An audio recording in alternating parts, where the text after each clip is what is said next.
One, and we're live. Beautiful. I have to change my professional attitude depending who I'm talking to, and and who I'm recording with. Occasionally I'll start the podcast with a good old "What's up," but I try to be more professional with more professional people that I'm talking to. So Stephanie, welcome. So happy that you're here. I'm so Thank you happy that so you're doing this. much. Thank you. Of course. Can you why don't you start by telling me, a little bit about what you do, and then we can kind of dive in from there. Yeah. So my name is Stephanie Epstein. I am a pediatric music therapist. So I started the music therapy program here at Holtz Children's Hospital at Jackson Memorial in Miami, Florida, about 10 and a half years ago. So I've been here ever since. Apart from being the music therapist and program director here, I also work with a nonprofit called the Ukulele Kids Club, which is an Hmm. organization that donates ukuleles to pediatric music therapy programs for music therapists to utilize in their sessions with their patients, and then the patients can actually take the ukuleles home with them. And we Oh, provide cute. yeah, we provide resources for not only for the music therapists, but also for patients once they go home, and some Yeah. like online community resources. Send me the Um, link to that after. I'll post that I too definitely will. because I I was definitely yeah will. yeah definitely I love that. That's cool. And then I also started my own private practice in late 2023, providing music therapy services to pediatric prescribed extended care facilities or PPEC facilities around South Florida. And I have two little kids, if that wasn't enough. I have two little girls. Which keeps you real busy, I imagine. Whew. Yes. Um, do you um, do you find yourself implementing all the time things that transferring your professional knowledge to your personal life, or is it harder to do? Um, oh, that's a great question. I Thank you. think, I think definitely my knowledge and experience with child development Hmm. and child psychology and just understanding the developmental stages of children, where they are, how they learn, how they understand things, Hmm. definitely infuses itself Yeah. into my everyday, into my parenting style, into my interactions with my kids. Um, I'll find myself sometimes like my husband will say something and I'm like, "Well, no, you can't. You shouldn't really bring it up Uh-huh. like that. Like they don't understand that. Like, Right. or you're getting mad at them for because they're doing this, but they they don't comprehend that. Like they're not like she's not developmentally like neurologically there to be Yeah. able to Yeah. understand that. So yeah, sometimes yeah, that definitely creeps in. And they're both also very musical. They love to sing and dance. And my oldest is in she's almost six. She'll be six in Six. Yeah. about a week and a half. She turns six. Oh, She's in happy birthday. she's in a violin club at school. Nice. Is that her first instrument? Is that her first Yeah, instrument? Or awesome. How'd you pick that? they have a violin club at school. That's it. But it Yeah. wasn't like anyone had a preference or anything. Because I know that I was talking to a musician the other day who was saying how he played violin, but his first instrument was piano to learn like music. He said, and then once you kind of understood music, you could transfer that knowledge over to. I've heard from a lot of great musicians that to start with the piano, and then you learn a lot of music theory, then you learn transferable skills to pick up any other instrument you want. Yeah, yeah, for sure. And we have little like they've had like a little keyboard since they were babies, and we have a Yeah. piano in the house, and we haven't started like any like formal piano lessons with them, but they also have a really the school that she's at now. They have a really fantastic music program, which I was Hmm. so excited about. Obviously, It's awesome. when she first started there, so she's starting to learn all of those basic music theory things. Right. And when you got started, and I know we touched on this a little bit yesterday, but you initially were more passionate, not about more passionate, but what initially excited you, you initially caught on to was music, and then and then you kind of expanded into therapy. Yeah, I mean, so I grew up as a, with music.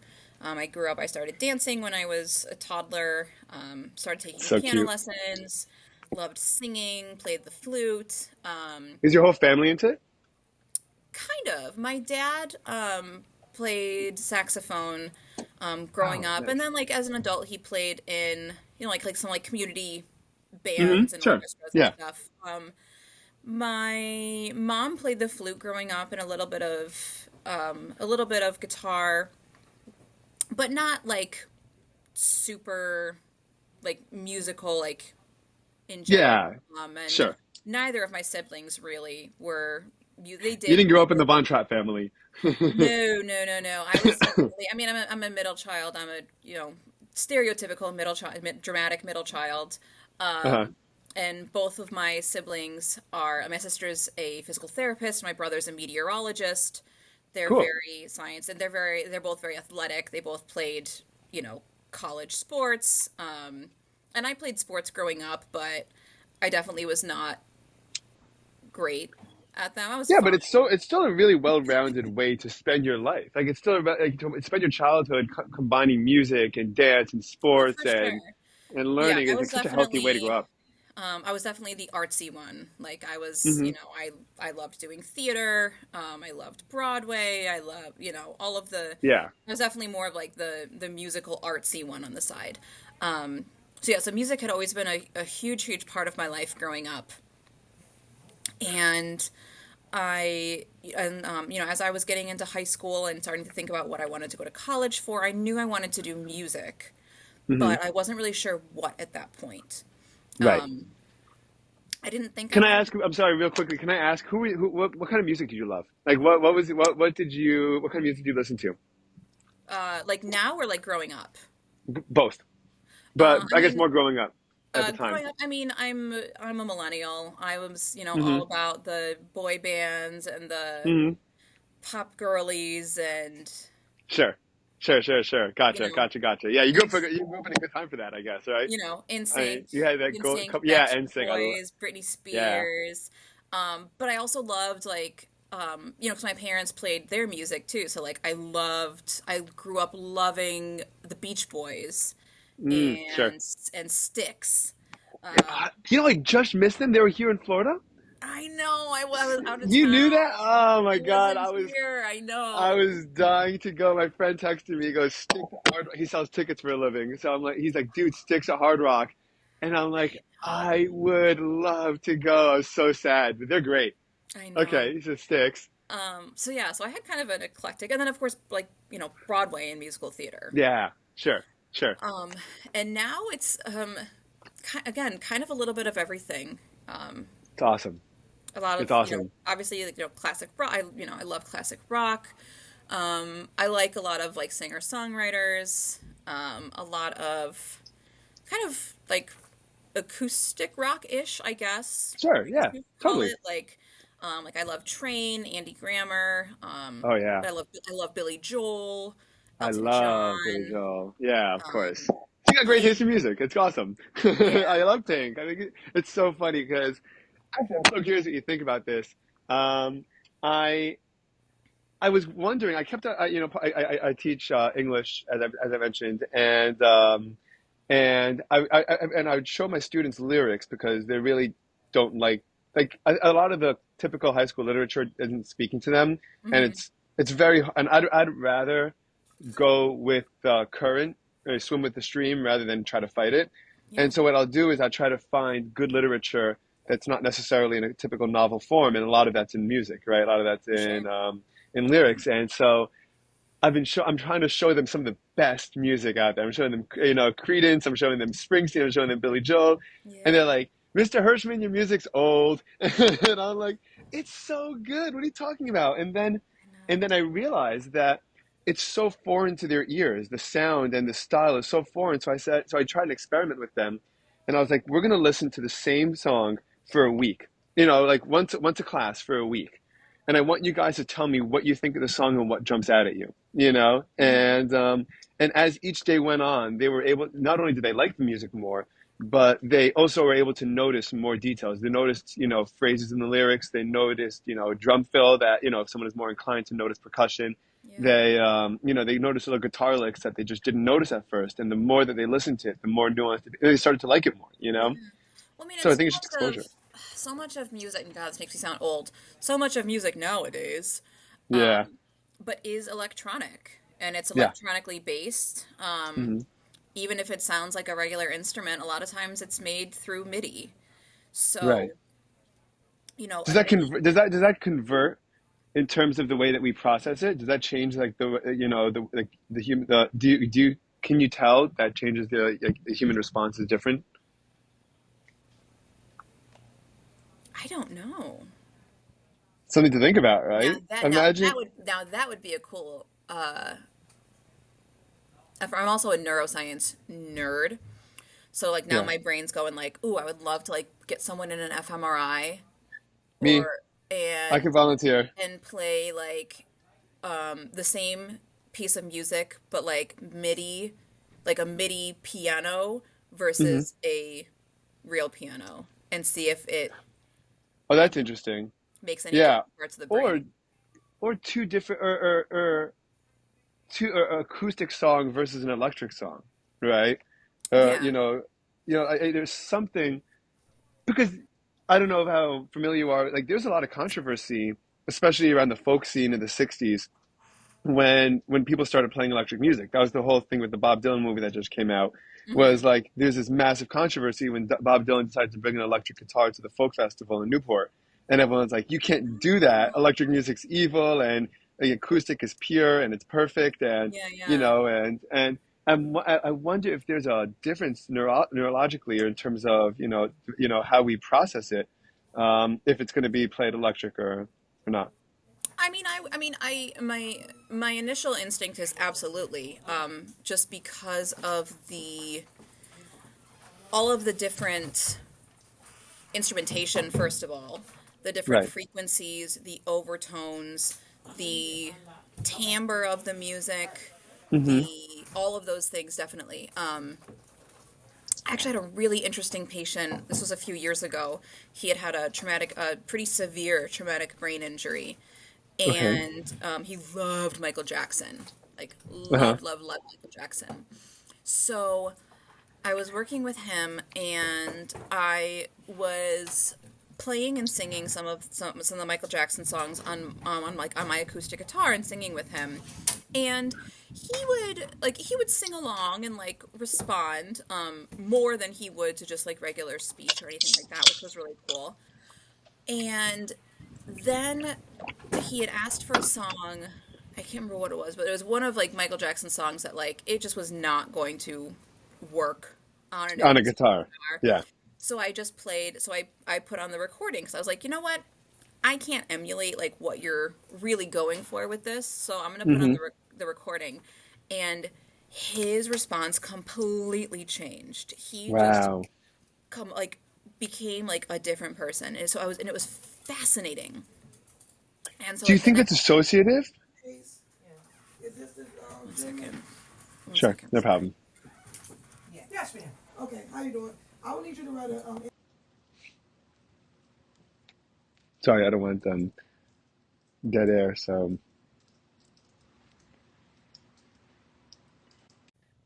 the Michael Jackson song.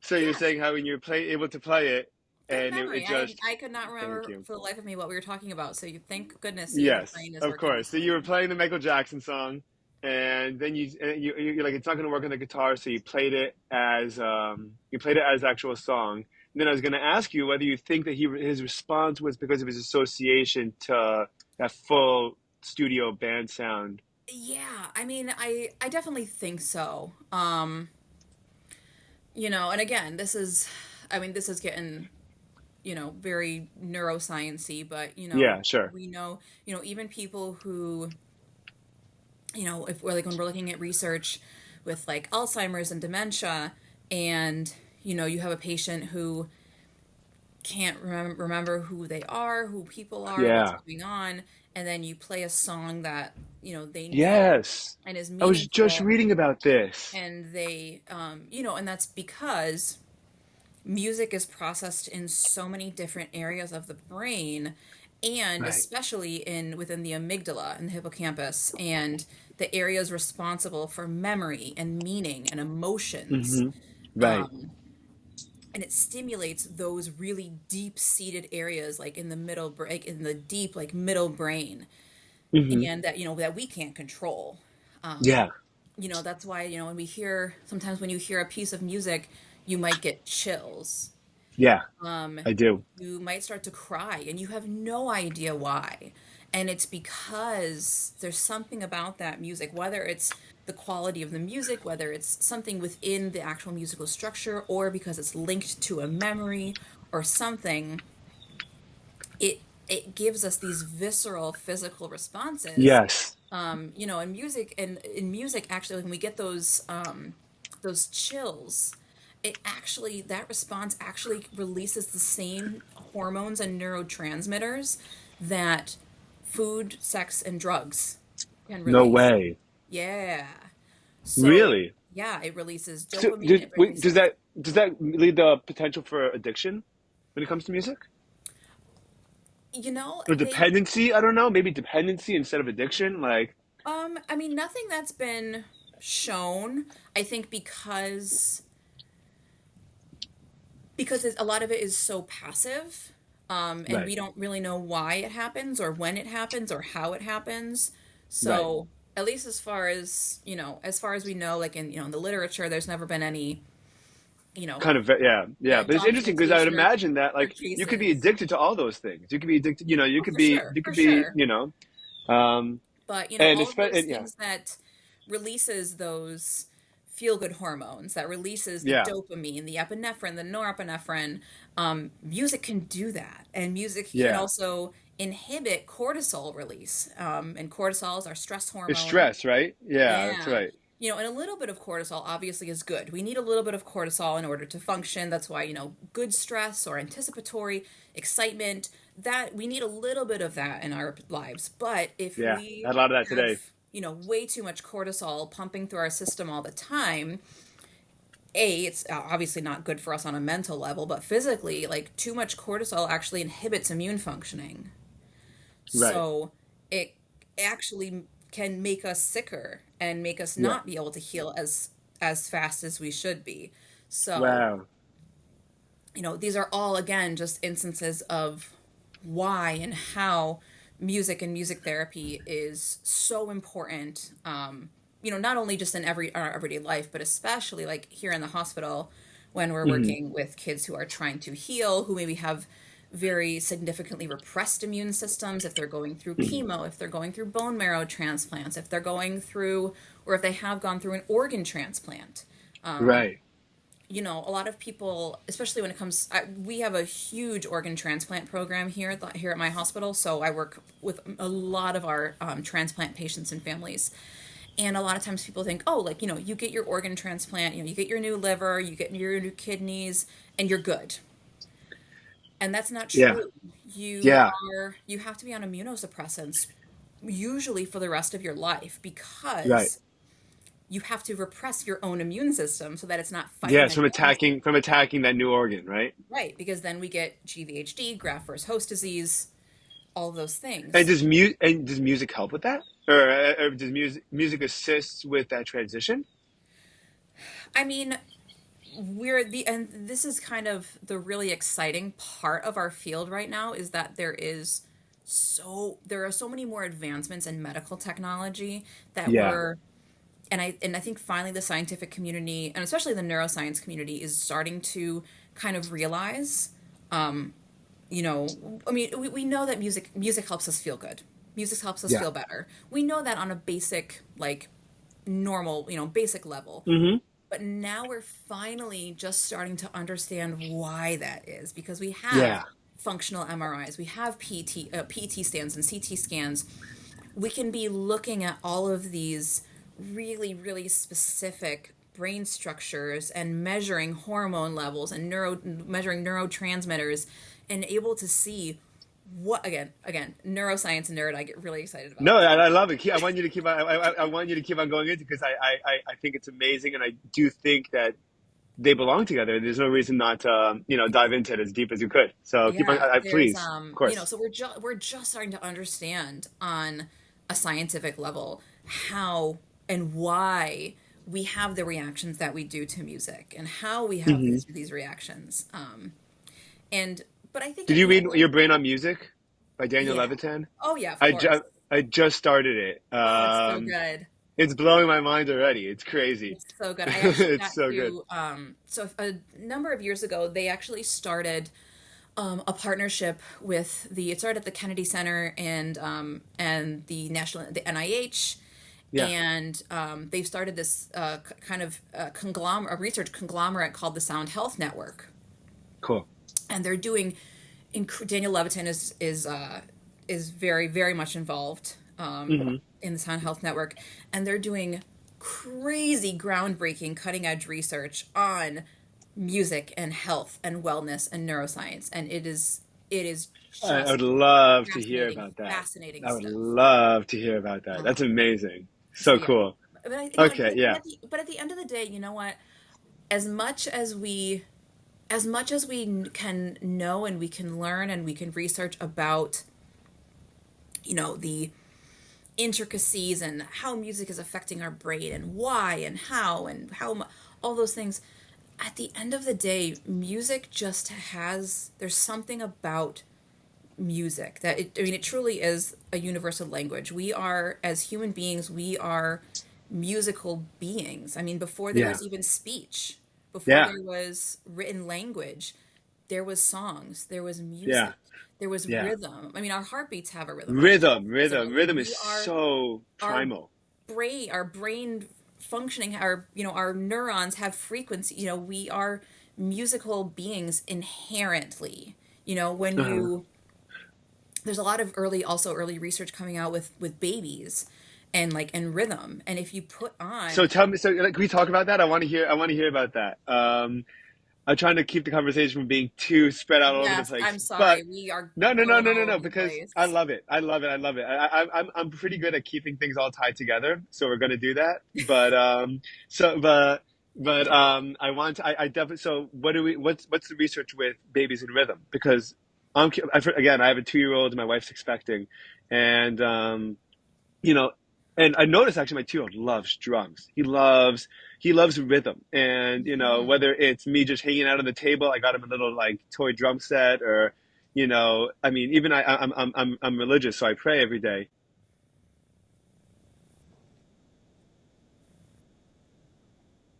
and he will tap with me while I'm saying the words out loud. He'll make a rhythm to the words that I'm saying. And I know also, in terms of fetal development, that they're making observation in terms of rhythm, right? Yes, absolutely. Yeah, Um, I mean, if yeah. a lot of like really early research with infants and toddlers is they will habituate to a rhythm. If there's a rhythm playing, Hmm. they'll What is bump. so what does that mean? Like, what are we discovering about that? So I mean, I think it's truly showing how we we entrain to rhythm. We entrain to music, to tempo. I mean, think about like at a concert when everyone is like, yes, some people clap on the one and the three. We don't talk about them. You clap on clap on the two and the four. One, Sure, two, sure. three. And of course, we have the outliers of some people just aren't rhythmic, and that's okay. We love them anyway. Just Yes. kidding. Um, Myself, you don't love them anymore. but They there ruin the is rhythm. that also we're talking about again just like that inherent music and how music is biological. It's community building. you Yeah. know we come together as a community when there is music involved. Like, Yeah.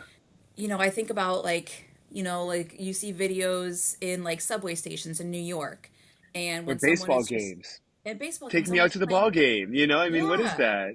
yeah, It's tens of thousands of people just singing together. It's a very simple melody. But everyone feels yeah, connected. Everyone walks away like that's the best part of the game for a lot of people. yeah.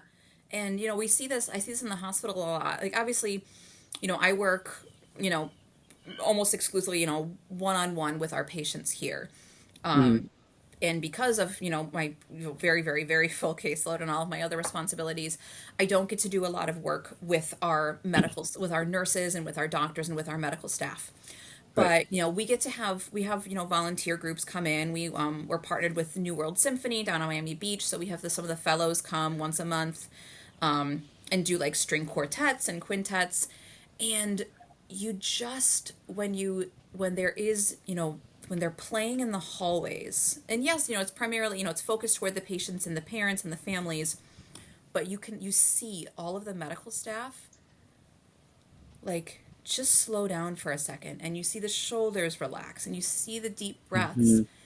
and it's such a just magical thing to watch, to just see people be able to engage in something without words, because if they're playing, if it's just instrumentation, it's just instruments, Right. and just to take in the music collectively as a group and have that shared experience, is just incredible. And again, there's also, there's tons of research about community singing groups, choral Yeah. groups. Shared consciousness almost, right? Like Yeah, it's almost like one shared. enhanced sense of being.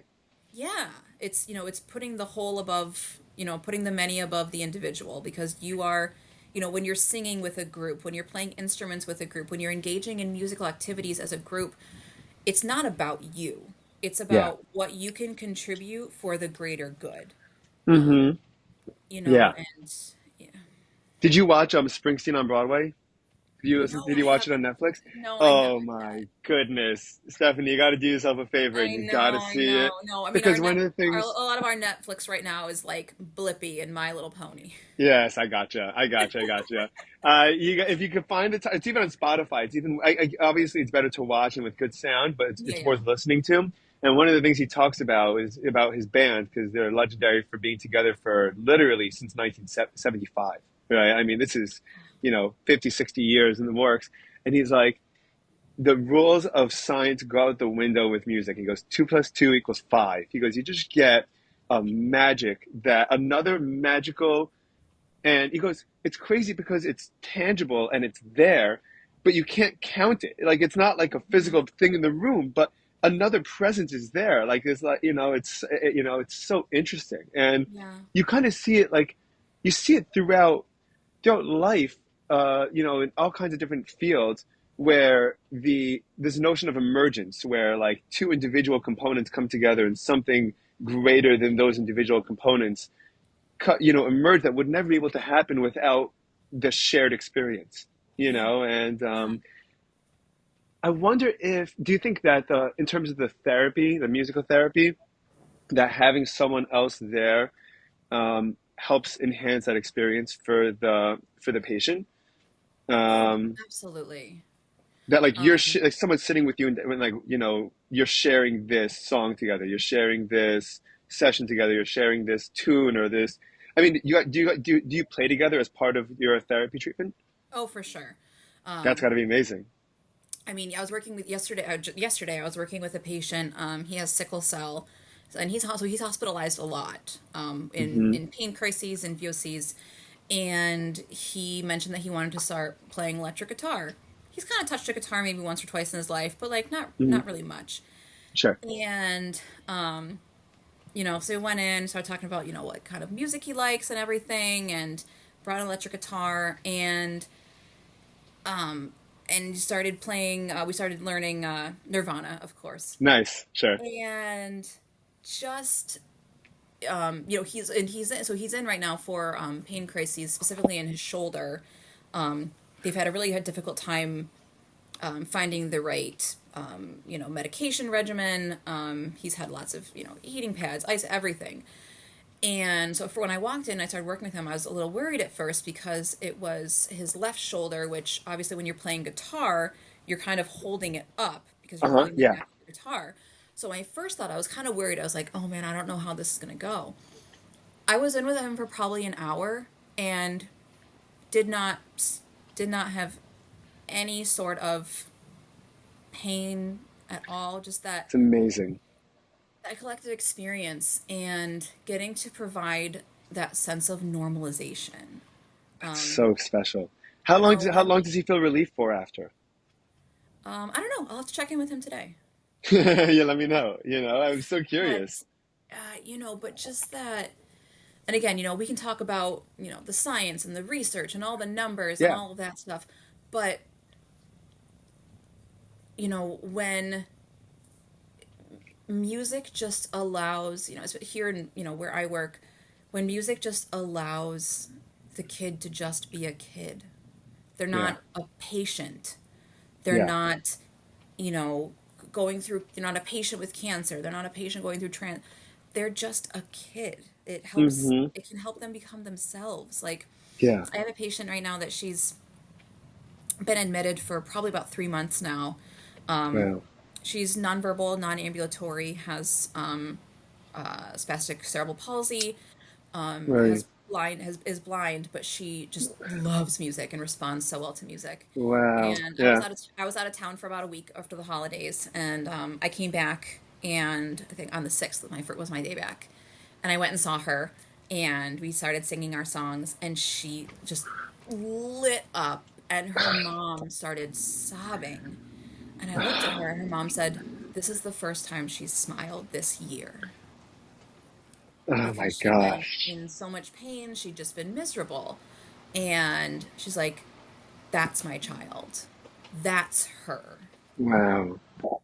It's just, it's That's got to be like, and you can't such a explain that. Like, deep, you can't science that. Like, no. it just is, and you know, Yeah, exactly. it's funny that you say that. When I started teaching, one of the I didn't want to teach high school. I thought kids were annoying. I was like, they're not Mm, mature, they're not developed. I can't have a conversation with them. They don't get like the deep ideals in life that like I like talking about. And I just wanted to give it a shot anyway. And one of the things that I found, my first year I taught ninth, 10th, and 11th grade, right? I taught one of each. And I found that the ninth graders were actually my favorite to teach because they had this perfect middle spot where they were themselves without the fear of having to like be cool or oh, their prefrontal cortex hadn't developed enough that like they're insecure, afraid to say something weird. And like one kid would do presentations in an English accent and other ones, would be like he would write all these creative stories about like Mario and Luigi and like secret adventures of their lives and like they weren't afraid to like be themselves. And I feel like as we get as we grow up and as we get older we put up these walls of to like stop us from being ourselves in case we're rejected. mm-hmm. And music helps strip away, or at least when you get into that zone of music, initially, you kind of you're on the edge. You don't know whether your music is going to be accepted or shared or Mm-hmm. appreciated. And then when you see that you kind of just get into it yourself, Yeah. it's the most magical, contagious thing in the entire world, and it just brings you back to like who you are at your core. It's so cool. Yeah. I see that a lot with especially like with my teenage patients, my young adult patients. Um, if they're not musicians, or they haven't like been engaging in music Hmm. regularly in their everyday life, they're afraid to try to learn how to play an instrument, Hmm. to try to write a song because they don't want to mess up. Yeah, And I always tell them, I'm like, you can't mess up here. Like, yeah. that is the beauty of what we do as music therapists. And this is a lot of times how I kind of explain, because a lot of times people are like, oh, like music therapy, like you play music and people feel better. Like, well, yes, but um, if you let's say that I'm working with a patient and I'm teaching them how to play the ukulele. From a music like education lesson standpoint, my goal would be for them to, play the song perfectly from start to finish with all of the correct chord patterns and strum Hmm. patterns and chord changes and et cetera, et cetera. My goals are music based in nature. Yeah, From a music therapy standpoint, I'm teaching the patient how to play the ukulele. If they can do all of the musical stuff, great, awesome, love it. But that's not my goal. My yeah. goal is for The them music's to to yeah. develop a positive coping skill, to have a sense of autonomy, Uh decision huh. making, be able Yes. to, we could be working on fine motor skills for rehab, We could Yeah. be working on different neurologic for different neuro Oh rehab. my God. I am So so jealous of your life. It's I think it's of your career rather. It's so cool. It's so amazing. And it's so yeah, life-changing. Like the skills you're giving to any of these, to any kid, to anyone, like it's so fundamental and it's gonna be so important for no matter what they do the rest of their lives that like they could be a hedge fund manager in Manhattan working 70-hour weeks and you could like be the reason why they're sane and have a relationship with their family because like they know how to they learn the tools of how to separate like this is work and this is like myself and like this is my family and like how do I shift from zone or mindset to mindset and how do I leave work with work and family with family and like how do I need time to myself and like what do I need for these kind of things and how do I and I think music especially because it's so tangible introducing different types of music at different points helps for prime you for different for different experiences that could be amazing for you. I mean, so helpful. yeah. And it helps open up a kind of a pathway and a bridge for self-expression too. Yeah, Um, a lot of times, and even, again, we're gonna always going back we're to gonna the get there. neurodevelopmental stuff, but even teenagers, young adults, like you said, their frontal cortex is not developed yet. Their Yeah, emotional part of their brain develops way faster than all of that. So they don't even necessarily have the language to be yeah, able to say what they're yes, feeling and yeah, express, truly even understand, comprehend, and especially when you're talking, and now even younger than that, talking about kids.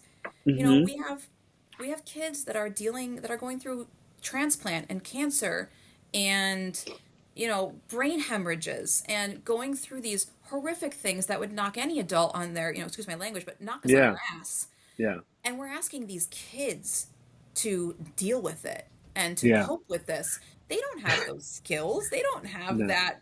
They're not developmentally there. They don't yeah, have the language. So, when there's always that saying, when words fail, music speaks. It's yes, true because we can use music to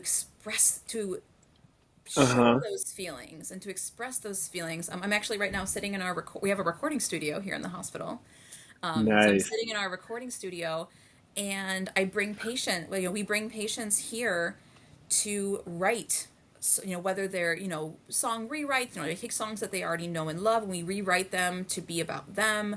They might be completely original songs that we create mm-hmm, to help express what they're going through, their thoughts, their feelings, their fears. A lot yeah, of times too, especially our teenagers, like they're afraid to really talk, especially like to their parents. I have a lot of yeah, kids who say, I'm scared about all of these things. I worry about all these things, but I don't want to tell my parents because I don't want to worry them. I yeah, know that they're scared. I know that they're sad. yeah, I don't want to put my feelings on them already, which that just breaks my heart. And as a parent now too, I'm like, oh my god, I hope my child never feels that way because I always want them to. uh-huh, But I get it. yeah, So just giving them that outlet to be able to say what they're going through, even if it's not pretty. If yeah. that It doesn't have to be. some of the And most when it's not powerful pretty, it's the songs, best. yeah, Yeah. some of the most powerful songs are angry. And They're raw. frustrated. They're raw. That's what Uh-huh. gets us. And, when we Yeah. can get that out and we can structure it and we can create and Oh then we can yeah. record and we can mix and we can edit and we can create this whole song, this whole, product that is them and their Yeah. feelings, put out into the world. And It's so amazing. oh, it's yeah, It's so beautiful. It's also amazing because I love this is the kind of thing that you can't fake. You can't fake passion. You can't fake rawness. You can't fake it. Like, I mean, and I've tried, I've tried it because it's funny. One of the first ways that I've learned to like, I had a poetry teacher that just taught us like, it's okay to write and to write things that are not cliche. It's okay to say, you know what? I got shit on my shoes today, you know, like, you know, and like, Yeah. and that's how I feel like, you know, all the time. It's so so the Springsteen song Thunder Road. You know that song? Yeah, yeah. So that's my one of my favorite songs ever, and it's a song that has enormous emotional depth and meaning to me and connection to me, and it represents it's got a combination. The pace of the song and the lyrics together have a almost like a paradoxical little twist of nostalgia and fear, but enthusiasm and excitement for the future. And I would listen to that song, the first big life change I was going to make, when I listened to it thousands of times before I moved from New York to Seattle, you know, with a couple of friends.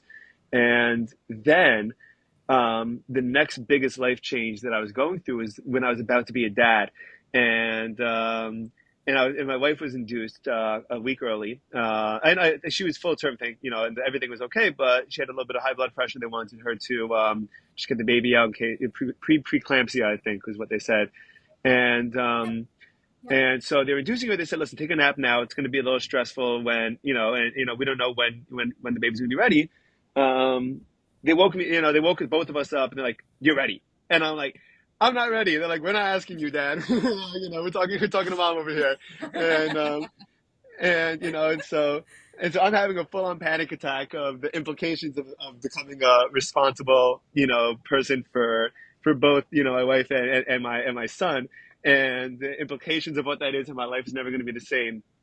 And then I just got to hold my son, and I'm holding him for the first time. He's not even named yet, and I was singing Thunder Road to him because like Oh, it just represented this idea of like we're going down this path that we don't know where it's going to go, and we just have faith in in what we have with us now is going to be able to take us through the future. And like, and that's I don't think I've ever talked about that story before, but that was like that helped me, that bonded that moment for me, that connected me, I that love that. song helped connect me to the present and made me feel as a husband and a father and as an individual able to deal with the present reality that of the unknown that I'm about to deal with, and it gave me hope and faith that I was able to do it, you know. And it just, I mean, there's so many cases of music in my life like that that's just changed so much. That changed so much for me. Can I ask you a question based on my experience that you can tell me what you think? Sure. Um, when I was young, I mean, I've always been very emotionally, and it's funny because now I became very emotionally articulate, but I was always very emotional. I didn't know how to always express it or feel it. And when I was like, I remember this very vividly. I must have been 7 or 8, and I heard a song, and it made me cry. Like I was a 7 year old crying of beauty from a song that I heard. It was a Jewish song. It was a song in Hebrew, and I didn't even know what it meant. Like it was just something about you know, it was just something about the tone and something about the music. And I was 7, and I even have a hard time revisiting that song now because it's a state of, Mm.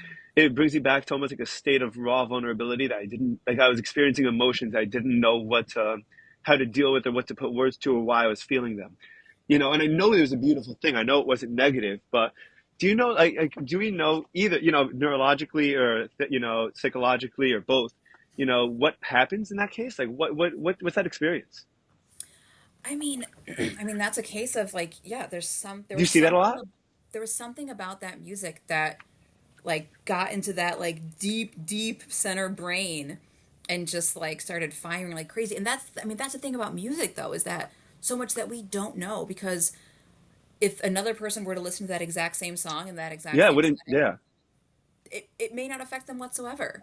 And you Hmm. know, but there's actually a big field a big field right now that music therapists are looking at in music and harm, Harm, and how music, and because music can be harmful. harmful. Hmm. It can trigger those really intense emotional reactions. Yeah, yeah. I've been in like I've witnessed it. I've been in sessions where, you know, I'll bring a song in thinking like, oh, like this is a perfect song for this Really? thing, and I had a patient had a full on panic attack one time because it Wow. triggered a memory of something of a time that, you know, Yeah. all the things. Yeah. Um, I mean that's a great reason of like why we have to But be do you we often have to see be kids so careful. young having those kind of visceral reactions to a song that they were that like just like such emotional visceral reactions to music like that? Is that like what do you think? I mean, I know I guess again, striking those chords deep in my brain, Yeah. but does it happen to a lot of kids that like kids feel music very heavily like that? Sometimes. Sometimes. Sometimes, yeah. I mean, I think it depends. It can be dependent on the context too. Like, what else is happening? Right. Are there other things that's going on? Yeah, there's too many variables to just, Yeah, just yeah, of course. isolate. Right. I got So you. many variables. But yeah, but I mean, that's a great example of it. Yeah, it It was so it, vivid. Again, and it I was can't go a back to it. and it was an experience that you knew that it was coming from like a really beautiful, emotional, raw place. But if you were to hear that again, it because of the connotations that you have with it now, it could be troubling, or Yeah. it could be uncomfortable for you. Yeah. There's yeah, Yeah. Yeah. music Yeah. is powerful and the best, and sometimes not, Sometimes hard. and Yeah. Did you sometimes listen? not the best Do you way. ever did you listen to Huberman's episode on music that he did? On You ever what? listen to his podcast on music? He No. talked about he had an episode. I'll send you the link after, Yeah, please. and I'll post it also on the show notes. But that it was music through for coping and and emotional state and using it for studying, using it for memory, using it for emotional. And he said that if you're feeling down, one of the things they noticed was that when you're feeling down, to actually listen to slower, sadder music that helps you feel through the emotion as opposed to trying to lay it out. And he said, actually, I think like 10 or 20 minutes of exposure to music that matches your mood helps you navigate through the emotion as opposed to shifting it to the side and waiting for it to come back later. Yeah, You'd have to see the research. I agree with that with like an asterisk. Okay. Because music is completely individualized. What is relaxing for me might irritate the hell out of you. Sure. What is So you'd what have to recognize what works for you to determine like for what's sure. slow for Yeah, there's you, no and like then help navigate that. Totally. Yeah, yeah. there's no song that this is the song to listen to when you're sad. There's no Yeah. song this is the song to listen to when you're Oh, happy. for sure, for sure. And you have to also be ready to explore those feelings. It's like if you're in a therapy session Yeah. and you're getting into something and your therapist is trying to push you through it and you're Hmm. not ready to be there yet, like Yeah. you're either going to resist or you're going to go way too far, way too fast. And if your therapist isn't there to support you and help you through those Yeah. feelings and help you process those feelings and validate those feelings and help you work through them, it could cause more harm than good. Like, because there's times, yeah, like, I mean, like when I'm down and I'm having a really horrible day, that if I let myself get into the deep, dark feels Yeah. and I'm not in a place where I can process it safely, it's not going to be It's hard. It's good. right. I'm going to go to Right. I'm going to go to a dark place. Right. That could be hard to pull myself out of. Out of. Right. And but there's also, again, it's that validation that if Yeah. someone's, that toxic positivity, if someone's really down, you'd be like, okay, well, we're going to sing a happy song. It's like, no, Yeah. sometimes they need to, like you said, they need to be able to sit in their feelings and go through it and have those feelings and emotions and thoughts validated, Yeah. not just, okay, yeah, but look at all Right. these lovely things over here. So well, like I said, while I agree with that to an extent, I think there's an There is an asterisk and it asterisk could for be a sure. slippery slope. That's awesome. That's an awesome way to put You that, have by to the way. be, yeah, you have to be in the right place, um, and know yourself too. And if you start sliding into that deeper, darker place, be able to recognize that and be like, okay, I think I need to, you know, maybe, you know, if you have a therapist, I'm a person that I think everyone needs a therapist, no matter what. If you Yeah. think you don't need one, you probably need one more than everyone else. Um, um, you know, or even if even if not a therapist, but calling, you know, reaching out to a trusted individual in your life and being like, Yeah. hey, you know what, I am feeling a certain sort of way. I I need a little bit of a lifeline. I need a little bit of a, you know, a ring buoy to help pull me up right now. I need a little bit of a life jacket because Do you I think can't. that that good friends could replace that? If you have like close, good relationships, like do you that you can really be vulnerable with? Do you think that could replace that, or you don't know? To like to replace like a like therapist or Yeah, I mean counselor. that's like for example, myself, right? I've never gone to a therapist formally, but I'm again very I'm very raw, and I write, and I have a good group of like, let's say, five or six or even seven or eight people, probably not seven or eight, five or six people, depending on what the topic is, that I can truly be raw and open and like spill to. Hmm. That that I've worked a lot of stuff through, you know, a That's lot incredible. of, you know, and I haven't gone to therapy because not because I'm an enormous advocate of it. And I actually think also, I think I'm very lucky in the sense that I have this group of people that are my support system and my, you know, my lifeline, that when I need it. But I know that a lot of people don't have that, and I also know that I spend a lot of time actually being lonely. Being lonely and listening to music has been also one of the most helpful in terms of my growth experiences in my life. In Hmm. terms of, I'm lonely. I feel like I've no one in the world to, you know, to talk to. And like we actually talked about this yesterday. And then listening to someone and listening to the way that another musician will phrase it, or the music will help me discover something about myself. I'm like, oh, I'm feeling that. I'm feeling like, what if my Hmm. dreams are just beyond my grasp and I won't be able to do it? What if I'm not good enough to accomplish my goals? And like, you know, what Yeah. if I can't do that? And then to, that's what I feel. That's that feeling. Okay, now what do I do with it? Like, how do I? How can I talk to? Who do I talk to? Do I, you know, I call my, you know, I call my best friend. Do I call my mom? Do I call my wife? Do I call my, you know, my dad? Who do I call? What do I do? But Hmm. it helps me get like that. Being lonely has helped me identify a lot of the things that I have to work on and ways that I have to grow. I think But the music what you helped. just said though is that it's helping you identify it, and you Correct. are recognizing that you need to identify it. Yes. There are a lot, I mean, me included. I mean, I've obviously done a lot of work on myself, Yeah. just in my, you know, personal life, but also obviously Sure. everything I see and deal with here in the hospital. There are a lot of people that can't identify that and Yeah. can't identify that time of like, oh, hey, something is off. I need to figure out what it is. Yes. And, you know, to have people in your life that you can go to is it's so just immeasurable. I Hmm. think when it gets to the point where what you're bringing to the people around you is too much for them to handle, or it's putting them Yes. to stress, Yes. or you know, That's, you need a therapist. you're going to you're going to these people and you're still just not, you're still feeling like there's something else. Yeah.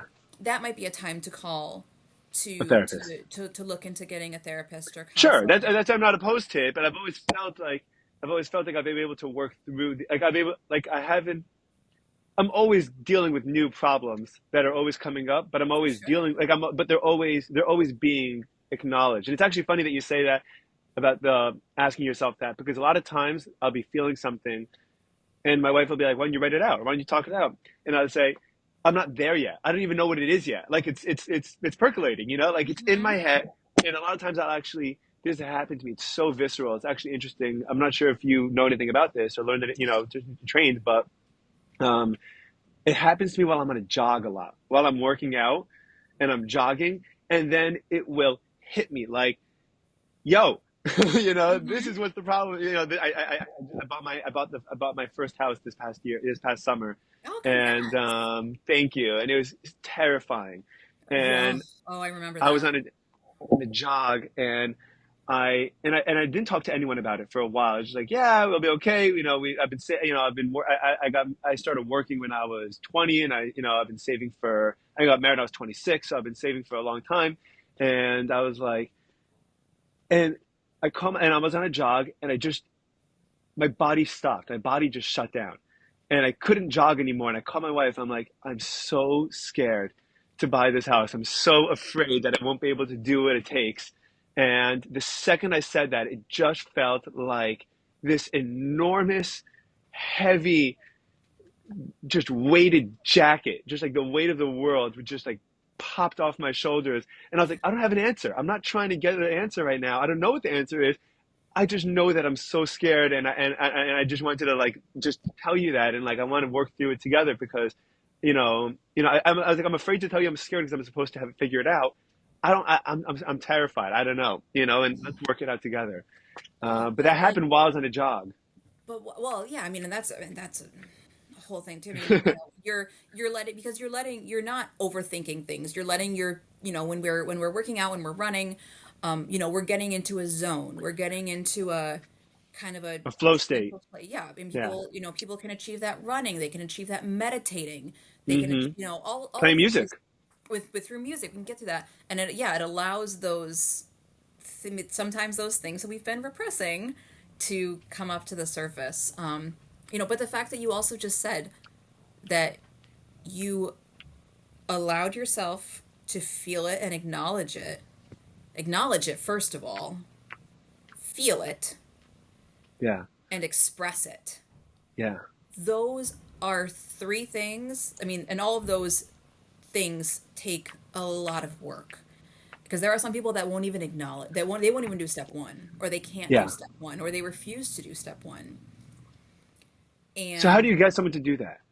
Or how does um, someone do that? I don't know, because you can't get someone to do any of that, right? It nope. has to be free choice. Do you show them what it could be like? Do you hold their hand and let them help them realize that themselves, like guide them to that realization? Yeah, I mean, a good therapist. That's exactly what a good therapist or a good support system in any way does, because Right. yeah, you have to. People think, oh, I'm going to go to therapy so so that they'll tell me how to fix things. Mm-hmm. If a therapist is telling you how to fix things, they're not doing they're not a good I did a good job. therapist.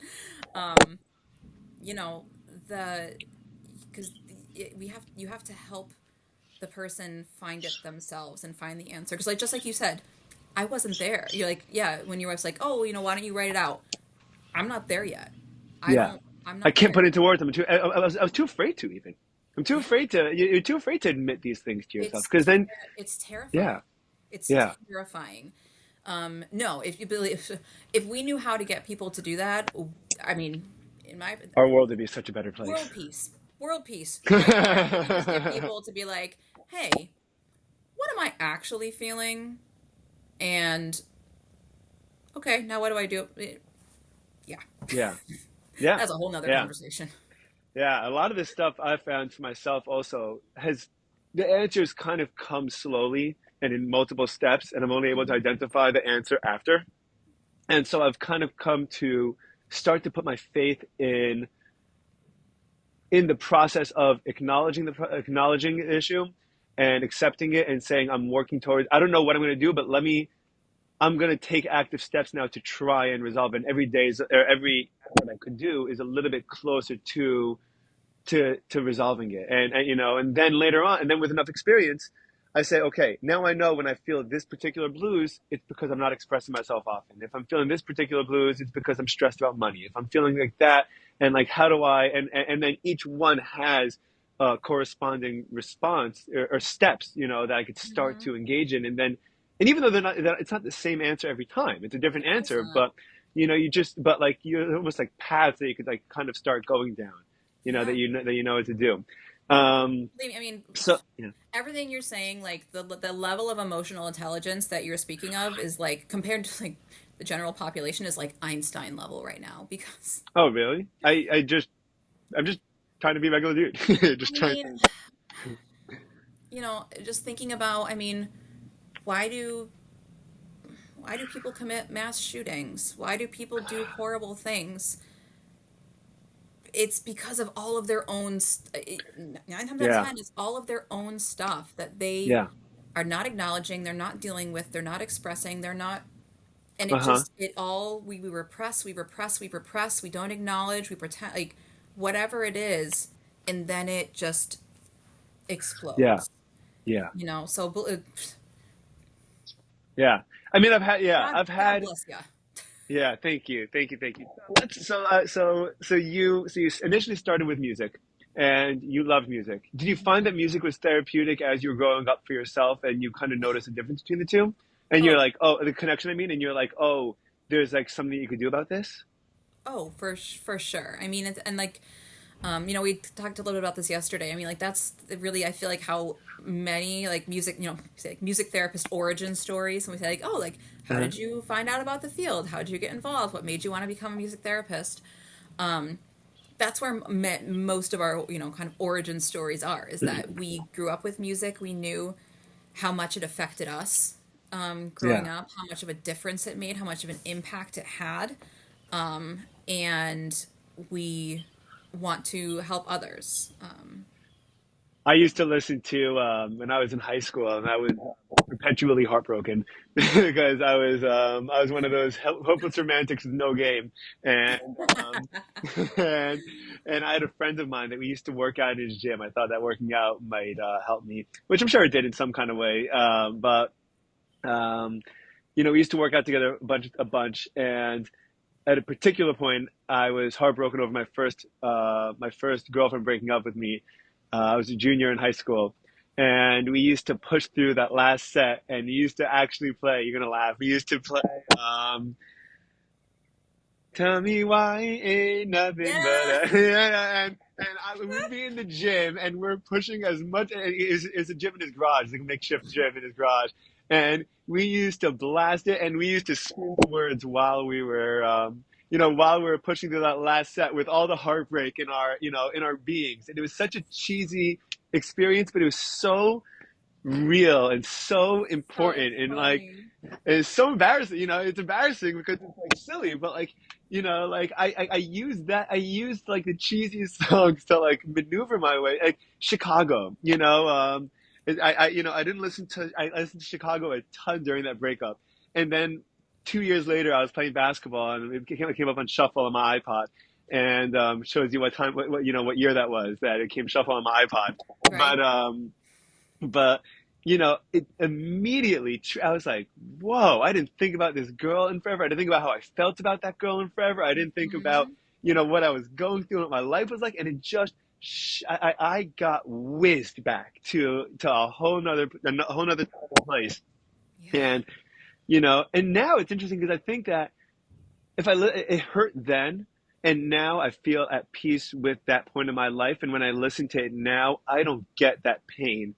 I get like almost like a familiar welcoming feeling like, hey man, like, you know, you and I didn't used to have the best relationship, but like, you know, here we are now, look at us, we made our way through here, you know, like that's kind of what it's like now. It's Yeah. cool. It's like a whole circle. Yeah. That's So awesome. what kind of music did that for you when you were growing up? Oh, jeez. Anything that like particularly emotionally strong? Was it like boy band kind of thing? Like, you know, like you were saying, or is it, I'm trying to think of like, I mean, I definitely had a song with like my first like serious boyfriend that like I couldn't listen to for years, right? Yeah. years because I Yeah. just like, yeah, there was definitely certain songs or pieces of music that And it also feels like a betrayal to carry that music over to a different point in your life.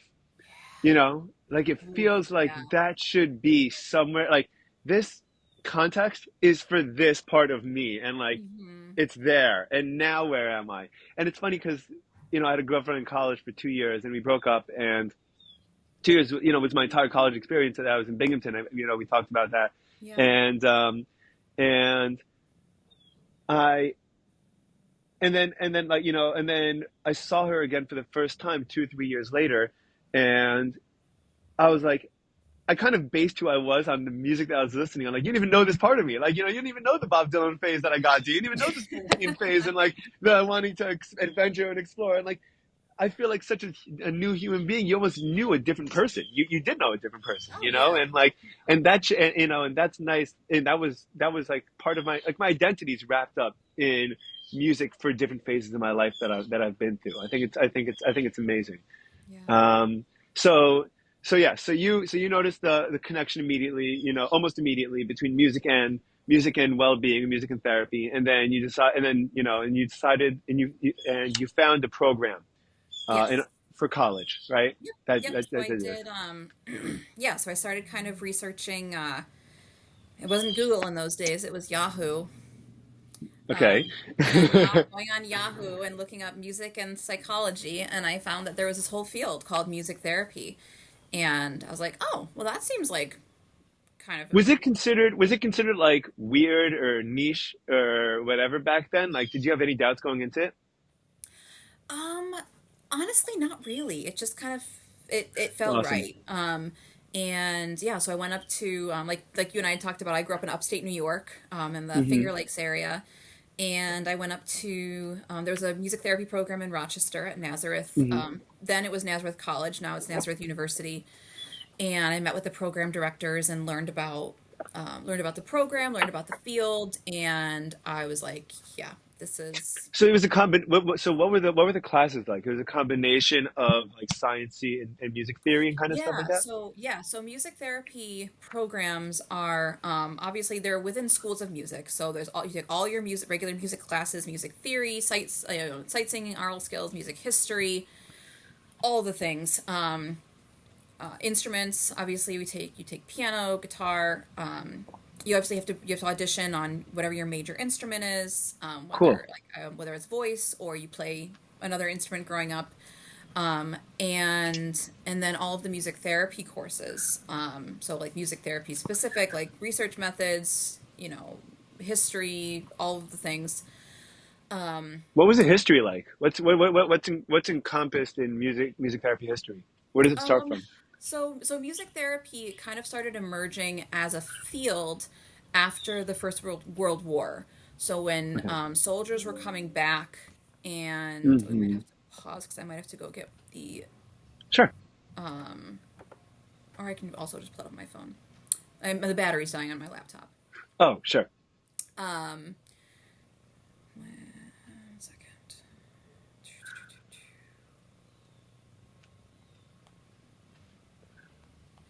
All right, you know what? Let me pull this up on my phone. Sure. Okay, so should we pause here for a second? I'm actually going to run to the bathroom for 2 seconds, so I'm gonna Okay. pause. So we'll pause and we'll reconvene in 1 second. Okay. Okay. Awesome. You want to shoot me an email when you're ready? Yeah. Awesome. Okay. We'll be right back. Okay. Um. So so after World War One, music Yes, therapy yes. emerged. Yeah, so when veterans were coming back, when soldiers were coming back, and obviously having severe PTSD, Yeah. and obviously we had no idea what PTSD was in the early 1900s, Yeah. um, but people started noticing that they were really responding to music. Uh-huh. So it kind of started with like trained musicians, like then kind of starting to work in the hospitals, working with these soldiers, working with these veterans, um, seeing kind of what works, what doesn't work, what are things we should do, things we should not do, and starting to kind of make like training programs from there. And it went on and moved forward, and then became an established field and profession. Oh, and now my history dates are, That's okay. We don't need actual dates. I In think terms of, but around like 1950. Music okay, therapy was actually established as a profession cool. and gone from there. Um, we're talking about Did you curriculum. did you like learn? Did you guys discuss, for example, like how Beethoven, as he was going deaf, like his music would change to like? Did you learn about the development of or like the history of musicians that would write music based on their emotional states? Was that part of the curriculum? Um, no, I mean that was more of like in like music, like our regular like music history classes. That was, Right, like in passing. yeah, Gotcha, yeah. gotcha. Um, Okay. but yeah, so we take all the different music history or music therapy courses. But yeah, a lot of psychology courses.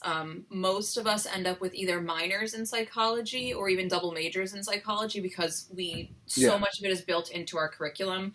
I think like for me, like I had to say like one extra class to get a minor Right. because Right. everything else was built in. I took in my undergrad, I took a year of statistics and research methods. I took anatomy and physiology. Was that Uh, hard for you? Anatomy and physiology? Like, do you find yourself sciencey in terms of the way your brain works? um, Sometimes Not yes, not. sometimes yes, sometimes no. Right. Um, I guess the way it's it's presented to you makes a difference, right? Yeah, I exactly. I always said like I hated math. Like I was never that great at math growing up, but I love statistics. Like I Right. love Excel So spreadsheets. I interesting. love doing data analysis. I love statistics. So it's So fun. interesting. What about it? I mean, It just clicks in I your love head? I love being able to compile like all of the raw data and then run the analyses on it and see what happens and find out if there is a change, if that change is significant, all the So it's things like that puzzle solving. You yeah, look at like puzzle solving. yeah. Excel spreadsheets Awesome. make me very happy.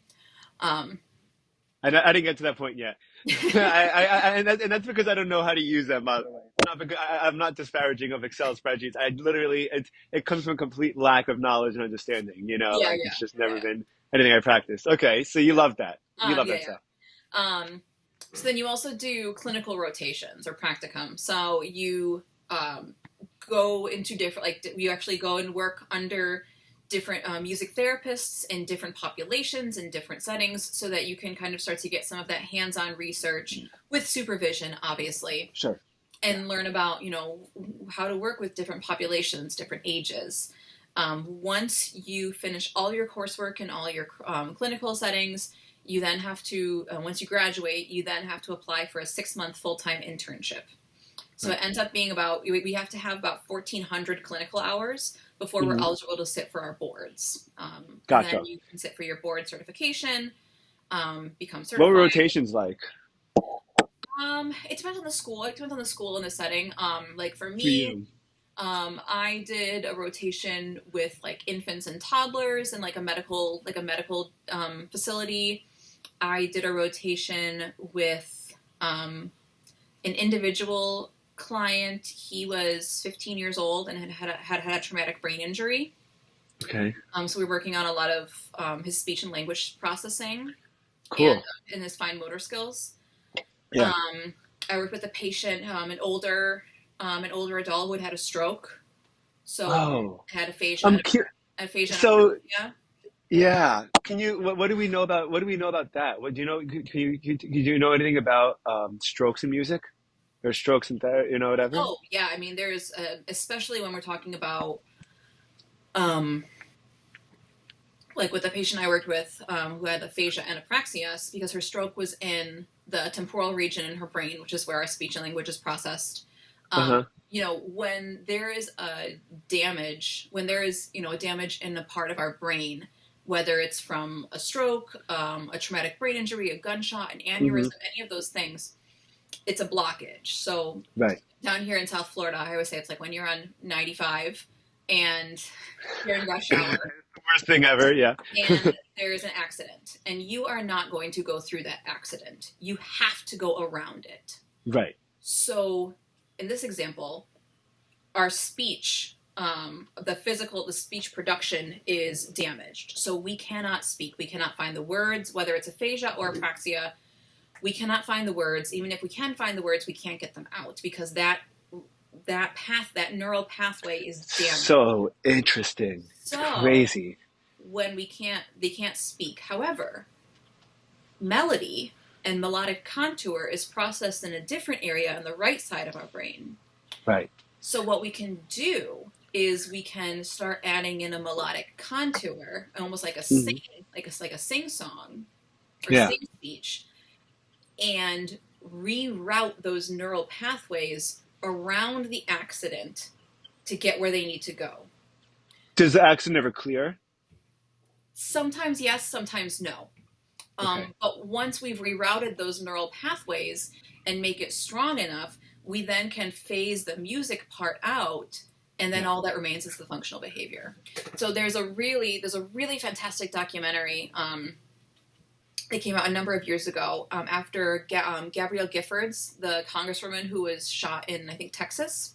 Okay. She was shot on the left side of her brain, and she worked with a music therapist, along with, of course, speech and language pathologists Sure. throughout her entire recovery. But that was how she learned how to speak, was through singing. Wow. So yeah, there's tons and tons of research on music music. There's a crazy story I remember reading about Jerry Garcia from the Grateful Dead, where he was one of the unhealthiest human beings and one of the most brilliant musicians out there, and he had a stroke, and he literally had to relearn how to play guitar again. And this guy is arguably the greatest guitar player ever, and he was I think he died in his early 50s, but let's say in his mid 40s, he had the stroke and he had to start over again. He had to start with scales over again. I can't imagine, Crazy. You spend your entire life doing something and loving it, and then you wake up one day and you can't, and you have to. And do patients know that? Do patients have that frustration of knowing that there's something that they're trying to access that they can't get a hold of?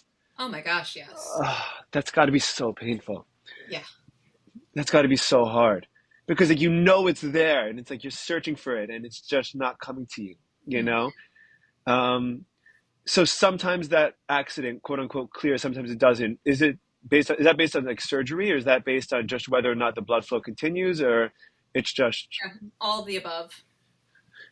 Oh man, crazy. Okay, so you worked with that 15-year-old that had that traumatic brain injury. What else was what else were you only exposed to pediatrics when you were doing rotations? No, I worked. I was with an older adult who had had the stroke. Right. And then I also worked with adults with developmental and intellectual disabilities as well.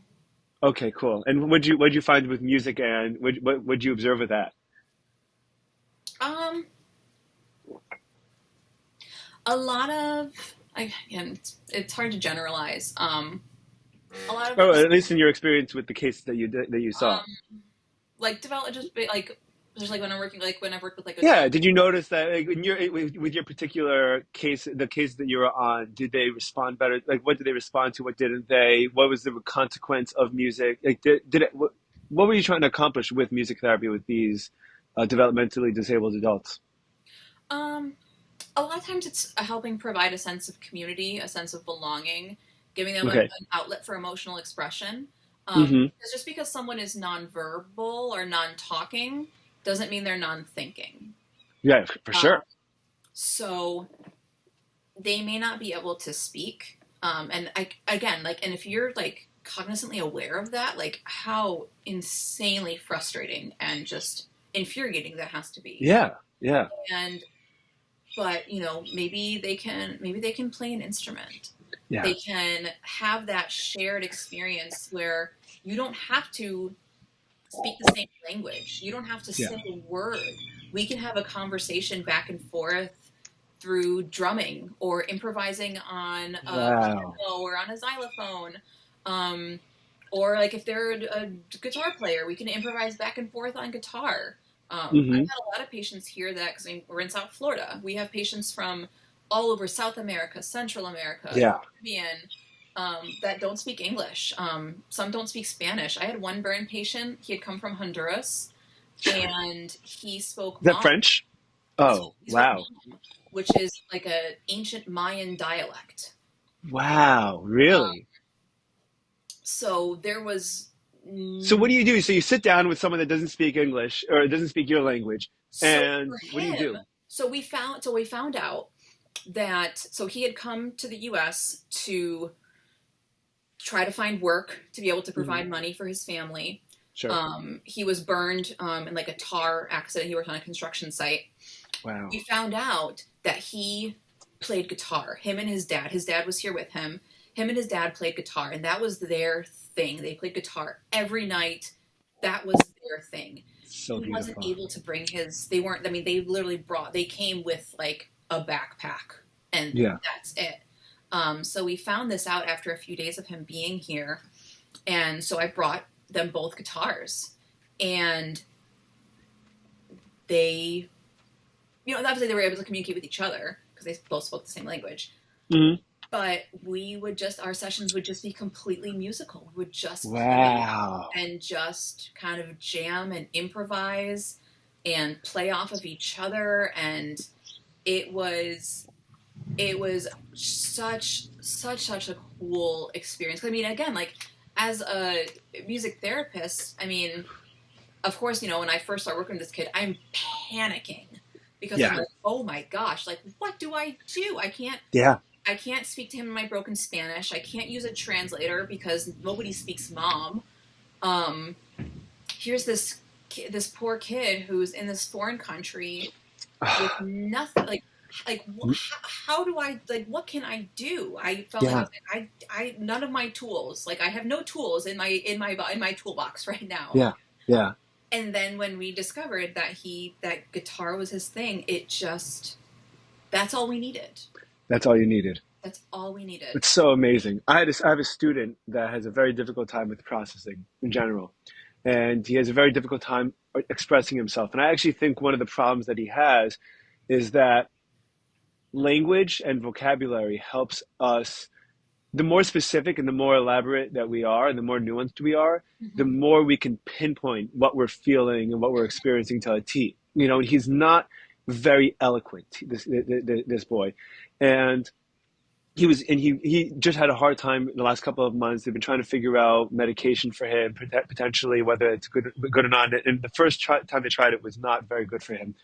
And he's pretty much right now. It's heartbreaking to me, but he's pretty much a lab bunny trying to figure out how to get him better.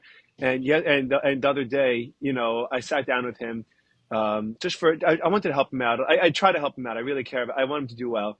And, just separate time. And I played, there's a guy named Kyle Landry, who's an amazing piano player on YouTube. And he does a lot of improvisational pieces.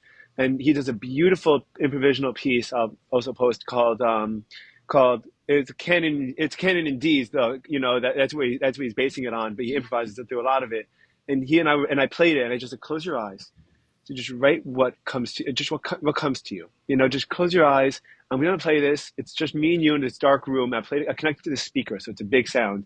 And I said, write, please. Just write what you're thinking.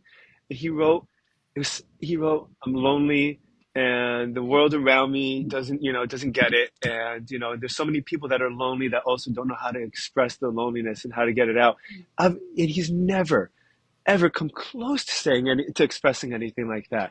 And I said, and I wanted, and I said, can you build on, we stopped and he showed me that. I said, I love it. It's amazing. I said, can you build on this, please? Can you just, I was like, I'm going to keep on playing. Can you try to build? And he didn't have the words to build on it, but just that breakthrough where I was able to say, he's able to, that music pinpoint it. It helped him put it, get himself in that place he heard it. It just unlocks a door that we didn't know was locked. Or we do know that it's locked, but we don't know how to open it.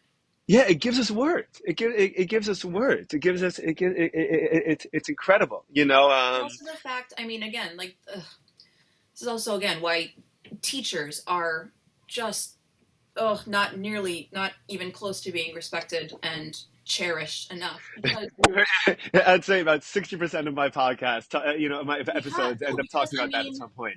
How many people write this kid off as, oh, he's a problem kid. Oh, he's a pain in the ass to work with. Oh, because he's angry. He's frustrated. He doesn't know how to express himself.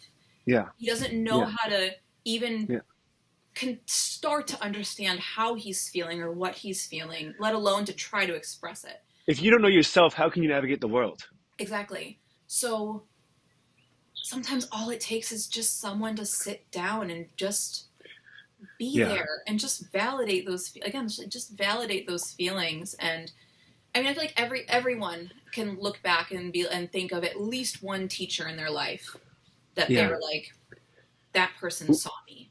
Oh yeah. That person took the time. Yeah. And if you're lucky, you have a couple of them. Of You course. have them for different phases and different places. Yeah, for sure. I thought I was worthless for so many years in school because I was I was not good at taking tests typically, and I'd get scared. I would shut down. I would freeze. I would study for hours and hours, and then the test would come, and I would put I'd get in my own head about it, Yeah. and I thought I was dumb. And I had teachers, and I had a couple of teachers I was so lucky to have that said, "We know you're not dumb. Yeah. We know it's just the way that the information is being presented in that like Yeah. you're in a box and you're a circle and I know you're smart. I know you can do it, but we don't know how to yeah, Yeah. the education system is something else. What is that quote that's like, if we judge a fish on its ability to climb a tree, it's always going to think it's dumb. Yeah, I think that's Einstein, I think, Yeah. actually. Because yeah, I mean, yeah. Oh God, don't get me started on education. Because yeah, I mean, kids learn in so many different ways, and Yeah. kids, they all need different things. And if I mean, and unfortunately, just in this day and age, the arts are being cut right and left. Yeah.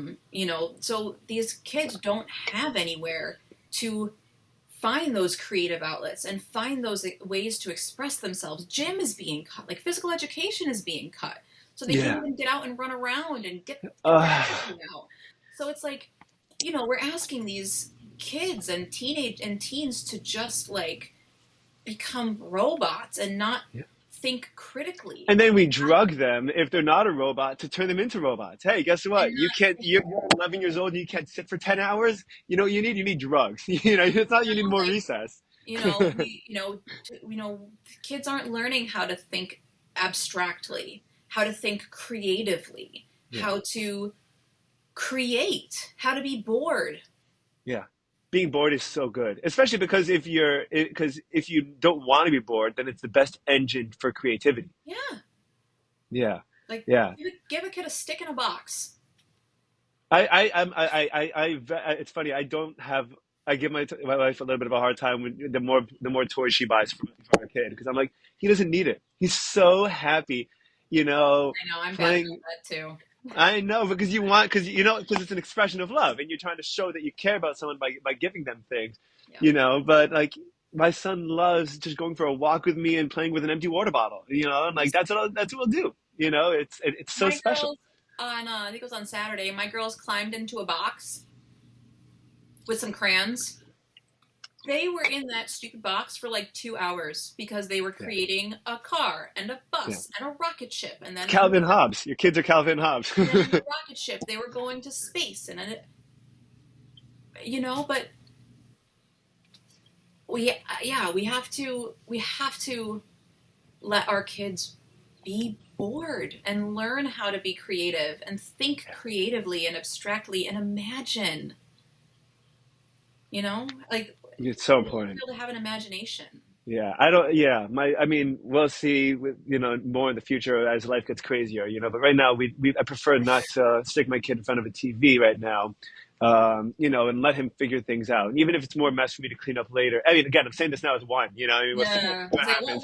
once you get two, Yeah, yeah, for sure, for sure, for sure. I know that. But one thing I noticed that he loves, by the way, his favorite thing right now is Hello Dolly. Um, it's so with Barbara Streisand, and he dances and he sings, and that the big scene in Hello Dolly where Barbara Streisand comes down the stairs and everyone's so excited hmm to see her. He can watch that 100 times, and it's his favorite thing in the world. I actually feel okay about showing him that. 'Cause that's like, again, that's music, that's dancing. It encourages his movement, it encourages his development, and like, I'm totally, I love that. I showed him some certain select scenes from Sound of Music, just like I think these are great, and it's also simple enough for him that he could sing it. Like he Yeah. likes this stuff. He's 2 in a month, and he recognizes patterns, and he sings tunes and phrases. And actually, one of the things that I was reading in the Daniel Levitin book was that's if you remember the excerpt about Ella Fitzgerald where she forgot the words to Big Mac for Mac the Knife, Yeah. and she just scats along, and she fills in the tune, and she fills in the melody, she fills in the timing, and it's just the words that go. But she knows the music. She gets in that zone so well that she hmm doesn't even need the words, and she just fills it in perfectly without hesitation. And I've actually gone to that place. Interesting. I've forced myself to go to open mics every now and then, to kind of get myself raw and in front of an audience and to try it out. And if I mess up, I've practiced. It's over the course of a couple of years where if I mess up, I don't stop. I just, you hit a wrong chord, you get the wrong phrase, and I'm like, You just keep going. yeah. And I remember one time I played, and it was, I hadn't done it in a while, and I was traveling. I was in between houses at that point, and I was staying with my parents. I didn't have a guitar there, so I bought a used guitar from a guitar shop just to take to open mics to just keep it up. And it was my first time playing with it, and I messed up. I tried playing like a Rolling Stone by Bob Dylan, which was a very ambitious song to sing for the first time with a guitar, Yeah. using a guitar, and I finished, and I was like, sorry, I screwed up. Sorry, I screwed that one up.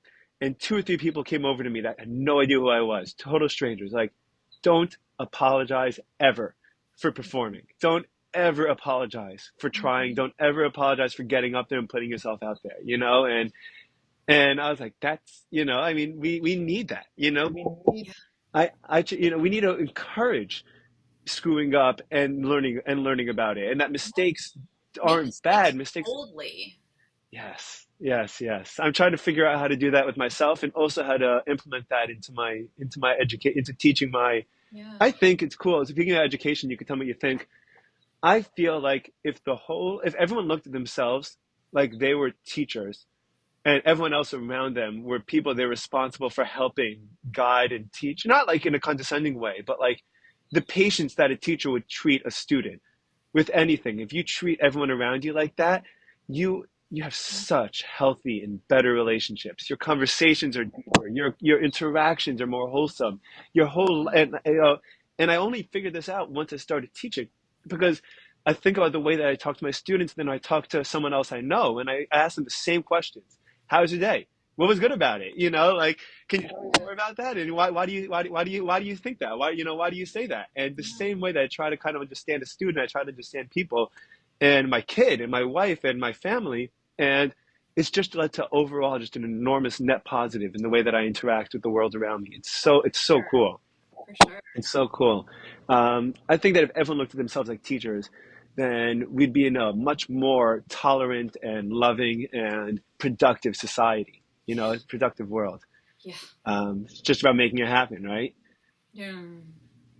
So, yeah, can you tell me about your a little bit about your professional experience, in terms of how you got where you are, while I still have you, and if you have some time to talk about that a little bit. Yeah, I have a few more minutes. Yeah, good. Also, Awesome. Good luck editing this, because I feel like we've gone on like 16,000 different That's topics. okay. No problem. Thank you. Yes. Yeah. So, after I finished my my undergrad, I did my internship at a children's hospital. I worked in a special education school as a music therapist for a bit. And then I came down to Miami. I did my master's at the University of Miami as a TA. How'd you like? What was the transition moving from New York to upstate New York to South Florida? I mean, Florida itself is a different world. South Florida is a different World. planet, and Miami is like a different universe. Yeah, I completely agree with you. Yeah. By the way, yeah. Do you like it? I like parts. Yeah, there's parts that I like and parts that I'm like. Okay, that's fine. Sure. But yeah, so came down and did my master's at and I did my graduate clinical rotation here at this hospital because they didn't have a music therapy program. Okay. So I and when So how'd that happen? So how did they go from not having a program to having you started? I put together a program proposal. Okay. And I kind of say that I talked to anyone who would listen to me. Awesome. Good for you. I advocated to the point of obnoxiousness, probably. It was one of those like right place, right time. I had there were administrators in place, there were people in place that saw the value in music therapy and wanted to add it and wanted to invest in creating this program. So, Right. yes, obviously it was a lot of work, but I also had really good people on my side as well, which Awesome. was obviously very helpful. So when you come up with the program, what do you call it? Presentation. What steps are involved in that? Are you do you have to like how is it technical? Is it like All of it. what do you have to present? What do you have to show them? Oh, I mean, that's a whole nother. I mean, I do. Actually, I've done a number of different like presentations and lectures on this topic exactly at conferences and at Okay, cool. stuff. But yeah, I mean, it's putting together. What is music therapy? What does it look like? What is the impact? What is the research? What is the cost? What is the how does music therapy help the hospital from a health level, from an emotional level, from a family level, from a financial Uh-huh. level? Um, You need to bring comparables from other programs that do it as well. yeah. So you have to research. You have to reach out to. Did you know? Did you have a connection, like a network already of people that you're able to talk to from different places that you're able to get information from, Oh or you yeah. had to reach out? Yeah, no. I mean, I had a good network of music therapists that I had known and worked with for a while across the Cool. country. So definitely utilized a lot of that. Um, Awesome. Awesome. Awesome. so, And you met them through school? You met them through clinicals, or just all of the everywhere? above, really. Awesome. Awesome. Awesome. So you went through and how long did it take to present that or to come up with it? Oh God, I don't even remember. Was it like a year, or years, or was it like No. I months? mean, probably months. I was putting Hmm. it together. That's awesome. That's really awesome. And started small, Hmm. and then grew and expanded. So yeah, so I've been here 10 and a half years now. We have It's amazing. another full-time music therapist, two per diem music therapists. We also act as a training site for Other practicum musical therapists. students. Yep. So I Awesome. take student practicum students from from University of Miami, and then we're also an internship site. So I take interns Awesome. from So if I ever decide to do this, you'll take me as an intern, I hope. yeah. Yeah, so Okay, cool. we have university affiliations with FSU, Florida Gulf Coast, Berkeley College of Music up in Boston, and then my Nice. alma mater, Nazareth. Um, Awesome. Awesome. Awesome. So so cool. yeah, so that's become a big part and a big passion of mine as well. Um, is that training, mentorship, supervision, Yeah. consulting? Building the community. Yes, yeah, for Yeah. sure. Yeah. Awesome. Awesome. And then you said you have so you do that, and you said you have a practice on the side. Yep. So I started my own practice. Um, What kind was of that process like? Was that scary? Or not terrifying. really? Terrifying. Terrifying. Half the time, I feel like every time I start to get a grasp on things, something else pops up, and I'm like, I have no idea what I'm doing, because that's I mean, just the whole business side of the world is. I mean, I'm a clinician. I, Right. Yeah. I know Yeah. nothing about business and taxes and So what do 10. you how do you navigate that how do you navigate that fear of starting something new, and like what do you do? How do you do that? Um, Because I think a lot of people have so many ideas of like things they want to do, and they don't know how to just like get started. Like for me, everything that I've ever done has kind of just been I low cost to entry, where I could just start by putting in as much effort as possible, and then like hope it just builds to something and get better at it. But like when it comes to something like starting a business, like when you said taxes and like business and like starting like that stuff is like how do you do like how what'd you do? How'd you um, maneuver that fear? I mean, I reached out. I mean, utilizing my resources. So Hmm. reaching out to other music therapists that I know who have their own practice. What did they do? Who did they talk to? Um, so a lot of it's just trial and error. A lot of Googling. Yeah. Yeah, I bet. I bet. Is Um, music considered part of if you went to integrative medicine? That music be typically included in integrative medicine? oh yeah, Definitely. yeah. Awesome. Awesome. Yeah. I just there's a doctor here in my community that I'm friendly with. He just opened his integrative medicine practice, and it's a little bit Yeah. of everything. Yeah, and it's awesome, and it's really cool. We were talking about different things that he utilizes, and but I can't. I'm such a knucklehead for not bringing up. But he didn't bring up music. We're talking more about like vitamins, and we're talking more about diet and stuff like that, and how that impacts behavior, and Hmm. and the way we think and stuff. I should have thought, but yeah, I never thought of me. I didn't think to ask him about that. It's really cool though. Yeah. Yeah. So So you still yes. practice, so your own practice. So you open your Yeah. practice. So initially I'd had the idea kind of rolling around in my brain for a while that I I really wanted to get into like the consulting and program development side of the field. Cool. That's just it's something that I really really enjoy. I love helping create new programs, expand existing programs. Um, just something that I'm just really passionate about and that I'm good at. Yeah. And so I had been kind of initially thinking like, oh, like maybe I will partner with other existing private practices and I'll go out and like help try to find new facilities, new contracts, Hmm. start new programs. And I wasn't really sure kind of how that would work really.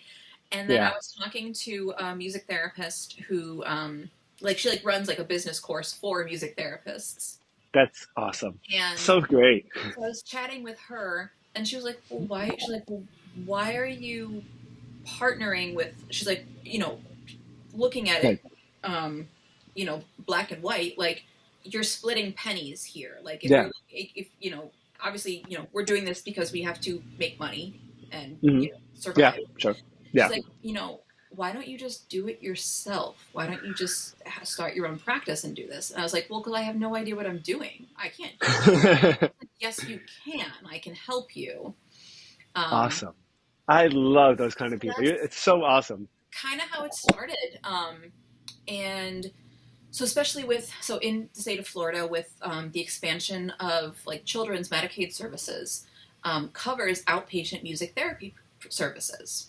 Uh-huh. Um, and so we have all over the state of Florida, and I'm sure that they're in other states too, but I know especially in Florida, we have these facilities called PPECs. So they're pediatric prescribed extended care facilities, essentially like medical daycares, medical day treatment centers for kids who have chronic medical conditions or Hmm. complex medical conditions and need like that 24/7 nursing. So a Right. lot of times they will get referred to PPECs if the parents they can't be home all the time because parents have Right. to work. Sure. Um, it also allows them to be socialized and be around other Hmm. kids, and they get all their therapies there. So they get their PT, their OT, their speech. A lot of times they have teachers, so they get their schooling. So and a lot of these kids, especially who have these chronic medical conditions, are on CMS. Even if a lot of times, even if their parents have private insurance, Hmm. they'll have their child on CMS because it's better coverage most of the time. Okay. Crazy, I don't know why. It's insurance, another Sure. whole Another can of worms. right. So what I realized was that so many of these kids there are there are thousands of kids that are eligible for services for music therapy that Yeah. are completely covered. Their parents don't have to pay a penny out of pocket. Yeah. Yeah. And these kids aren't getting the services that they could be getting. And Hmm.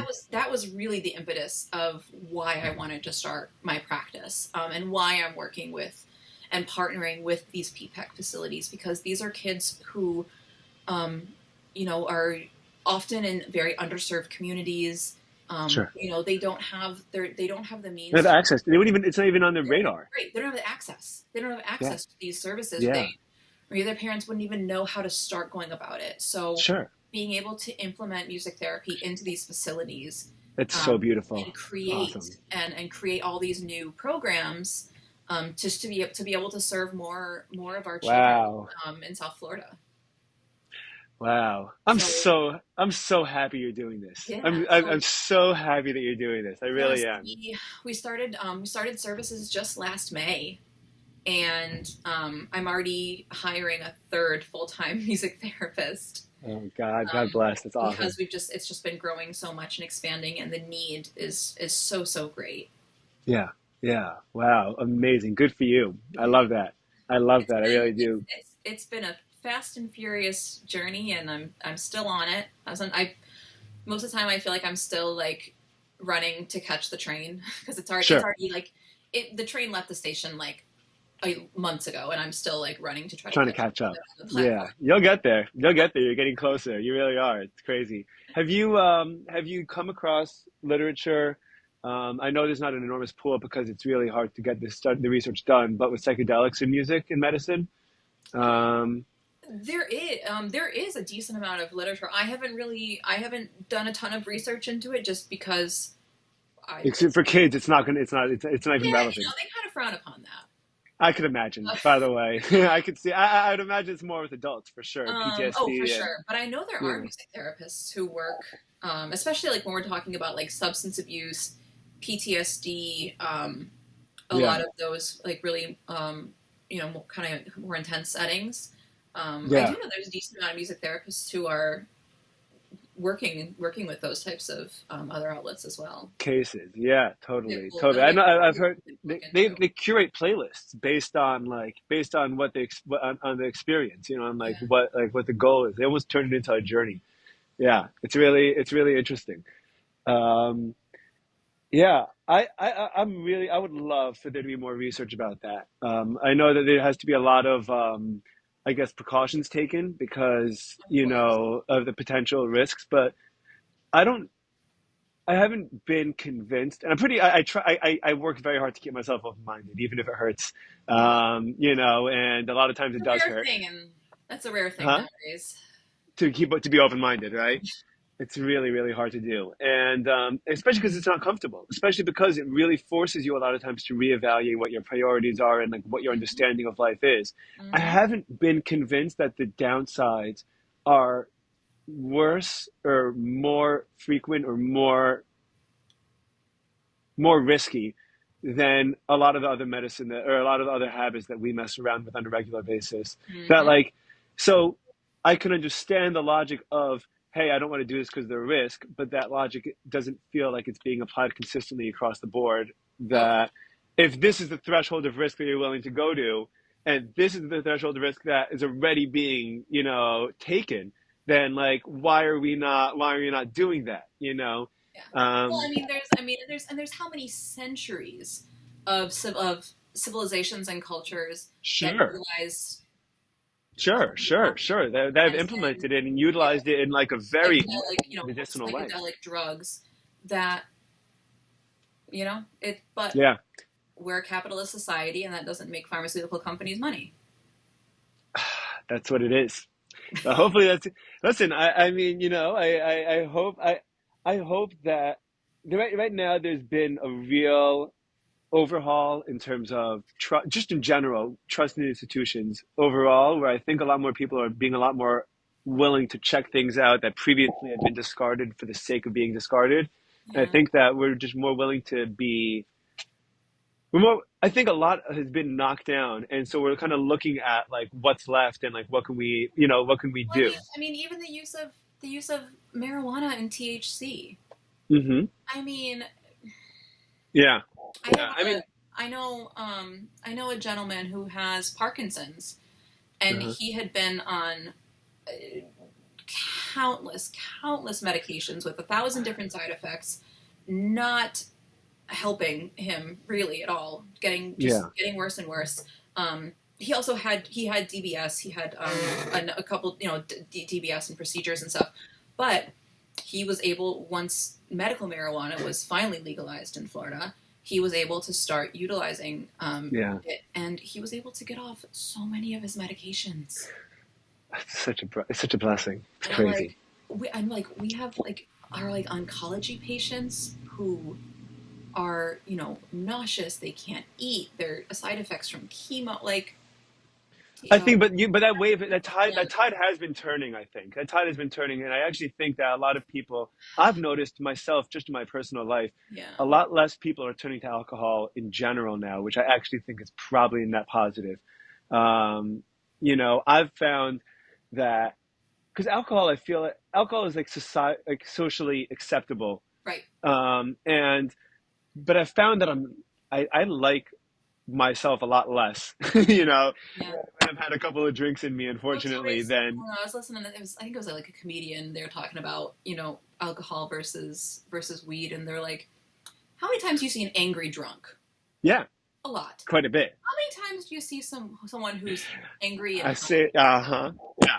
I say that all the time. I say it Yeah. all the time. I was like, how many times do you hear stories about guys in the Midwest that come back, drink a six-pack of beer, and and become abusive, unfortunately? And how many times do you see a guy come back from work, smoke a J, and I mean, listen, is it great to not move and veg out on the couch all night? Probably not great, but like if you're gonna pick your poison and you're gonna, you know, Again, everything in moderation. everything in moderation, everything in moderation. Yeah, I, I, I I think that I think that I hope that I think that the more that we realize that a lot of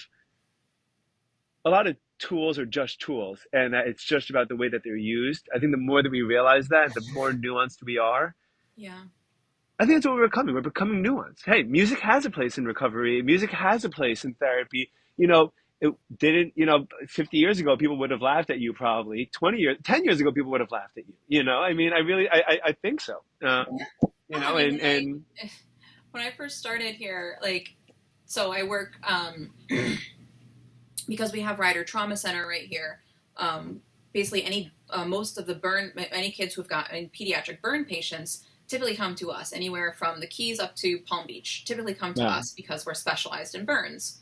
right. I'm one of those weird people. I love working in burn care. I'm weird, I know. Really? What about it? You just find that Just being able to help provide that help. yeah. But when I first started, like, I mean, luckily again, like I had the right people around me. Our main like ARNP on the bird team saw the impact that music could have, especially like during dressing changes and procedures. And she was always like, "Nope, you're coming. Nope, you're coming." And Wow. but when I was first starting, and people didn't, different not so much the attendings, it was more the residents. They'd come on service. They had no idea who I was. They just saw some random girl walking into the room with a guitar into a sterile procedure. And they're like, "You can't be in here." Yeah. I'm like, "Well, no." I'm like, or they'd say, I had one instance actually that I could hear. They had started the dressing change already. And I could hear the kids screaming all the way down the hall. So I went in, I got glove gowned, all the things, came into the room, and the resident's like, "Oh, they're really upset right now. Why don't you come back later when they've calmed down?" I said, "Well, no, actually, that's why I'm here. I'm here to help provide procedural support during their dressing change to help them try to get through this better." And she was like, I mean, I don't think it's going to help, but like, sure, whatever." She walked out. Within 5 minutes, the kid was completely relaxed, calmed down, singing along with me, smiling. The resident came back in and poked her head, and she was like, "Oh, how's it going in here?" And the patient was like, "I'm great." And she was like, "Oh, okay." And she left. And then when I went out of the room, she was like, "I have another burn patient down the hall. Could you come with me?" Good for you. And I was like, Freaking good for you. Good for you. I'm so happy. But I get it. It's one of those things, especially in medicine, like, I know, but adults have to be there's a open-minded too. protocol, there's a thing, and you try to bring in something new and different, and it's not always accepted, and that's fine. We learn how to pick our battles, and we advocate and we educate as much as we can, but there are some people that are just not going to accept it, and it is what it is. Sometimes you just got to say, "Okay, you learn when to pick your battles." Yeah. But I agree. Yeah. It is definitely getting to be more accepted. And I think that especially, we're looking more at the big picture, especially, obviously I have a more limited view because of where I work and the type of hospital that I'm in. But we're definitely looking much more at the whole patient and the whole especially in pediatrics, family-centered care. And what is it that the patient needs? Yeah. Or what is it that the child needs? Not yes. the patient, the child, yes. the person. And really kind of looking at it much more holistically. Yeah, yeah, it's amazing. It's so cool. It's so cool, and it keeps up your neuroplasticity. Especially listening to new music. I mean, finding because there was something I believe it was something about that our brains, which are associative, are constantly looking to make patterns. And then we Yes. were listening to music, and we were trying to find a pattern that we were recognizing. And if it's a new song, our brains don't know where to go. Hmm. I have a very difficult time listening to new things. Doing new things. It drives me crazy, and I force myself to do it. Yeah, because we get in our patterns. Yeah, That's why, habits can be a great thing or they can be a really bad thing yeah, because we get in our patterns and yeah, our brains form those patterns and it's like they just keep digging that path and that's the path they want to go down and and it's really hard to break out of that. yeah, yeah, definitely. Stephanie, I'm so happy that you're doing this. I'm Of so happy that course, I you're know we doing what you're actually doing. we'll get together and actually have like a cup of coffee. Sure, sure. Listen, whatever makes you comfortable, but this is so much fun. I'm so happy you did that. We're doing this. I really appreciate you taking the time to speak with me and to like total stranger out of the blue. And thank you so much. And I would love to be in touch. And I would love to, I mean, I want to check back in. I would love, and I want to do this again, maybe in a couple months, check back in, see what you're working on, and keep on doing it again. But Yeah, I love it. I really thank you for the time. This is so much fun, and this is so.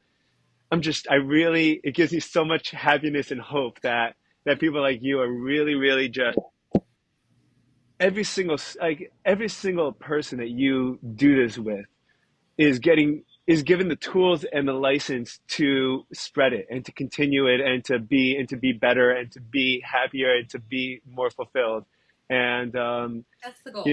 and whether it's on a clinical level or on a professional level, developing the industry and like making it more well known and more spread out is you're doing incredible work, and Thank I'm you. so I feel I'm so lucky to talk to you. Thank you. Oh, thank you.